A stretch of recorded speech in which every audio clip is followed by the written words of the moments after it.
নমস্কার বন্ধুরা, কেমন আছেন সবাই? কানেক্ট টু দ্য নেচারের আর একটা ব্লগে আপনাদের স্বাগত।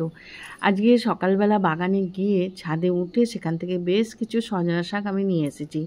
আর আজকে ভাবছি এগুলোকে একটা নতুন রেসিপি তৈরি করে আপনাদের দেখাবো।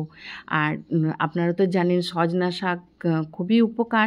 এখন এগুলো এরমভাবে ছাড়িয়ে আর এগুলোকে ধুয়ে রেখে দিয়েছি। ধুয়ে রাখার পর আমি এখানে কিছু কাঁঠালের বীজ নিয়ে নিয়েছি, শুকনো বীজ। এখন এগুলোকে আমি ছাড়াবো। তাই এগুলো ছাড়ানোর জন্য আমি এরকম একটা প্যাকেটের ভেতর ভরে নিয়েছি। তারপরে এরকম নোড়া দিয়ে ঠুকে ঠুকে এগুলো ভেঙে নিচ্ছি। ভেঙে নিলে কী হবে, এগুলো টুকরোও হয়ে যাবে, আমার টুকরোটাই দরকার।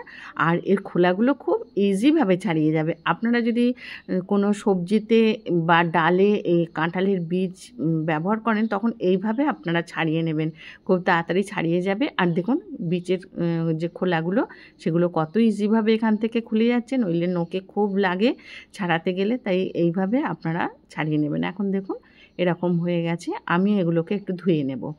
ধুয়ে নিয়ে এটা রান্না করবার খোলাগুলো দেখুন এখানে সমস্ত আলাদা হয়ে গেছে। খুব ইজিভাবে হলো না কাজটা? এইভাবে করে নেবেন। করে নেবার পর আমি কাঁঠালের বীজ দিয়ে যে সজনা শাকের ভর্তা করব।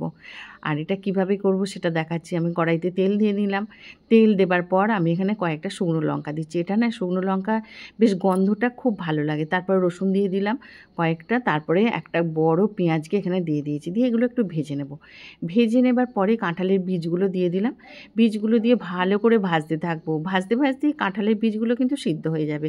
এর জন্য চিন্তা করতে হবে না। আর এখন একটু নুন দিলাম, একটু সামান্য চিনিও দিয়ে দিলাম।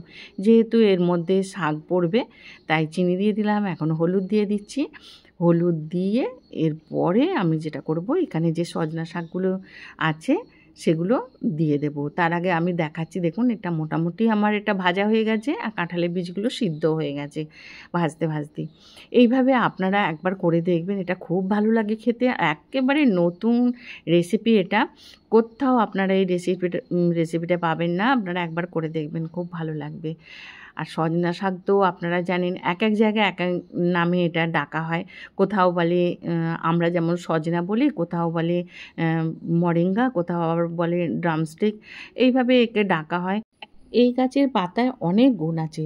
প্রতি গ্রাম সজনে পাতায় একটি কমলা লেবুর থেকেও 7 গুণ বেশি ভিটামিন সি থাকে। দুধের চেয়ে 4 গুণ বেশি ক্যালসিয়াম ও 2 গুণ বেশি থাকে প্রোটিন।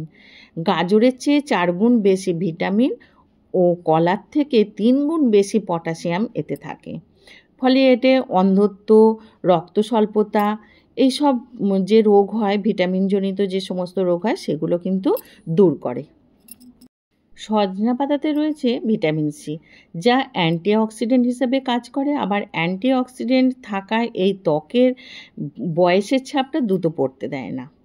সজনা পাতায় রয়েছে ভিটামিন এ, যা চোখ ভালো রাখতে সাহায্য করে। সজনা পাতায় অ্যান্টিমাইক্রোবিয়াল এবং অ্যান্টিব্যাকটেরিয়াল যৌগও রয়েছে। তাহলে বুঝতে পারছেন এটা খাওয়া কত উপকার আমাদের।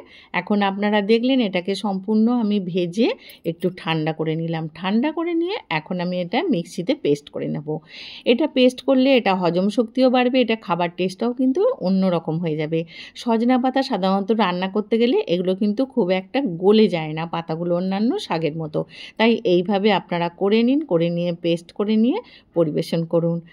ভিডিওটা কেমন লাগলো অবশ্যই জানাবেন। যারা আজকে প্রথম আমার ভিডিওটা দেখলেন, প্লিজ চ্যানেলটিকে সাবস্ক্রাইব করে পাশে থাকা বেল আইকনটা প্রেস করে দেবেন। আমার লাইফের এরকম সুন্দর সুন্দর মুহূর্ত শেয়ার করতে আমি আবার চলে আসব। আপনারা খুব ভালো থাকবেন।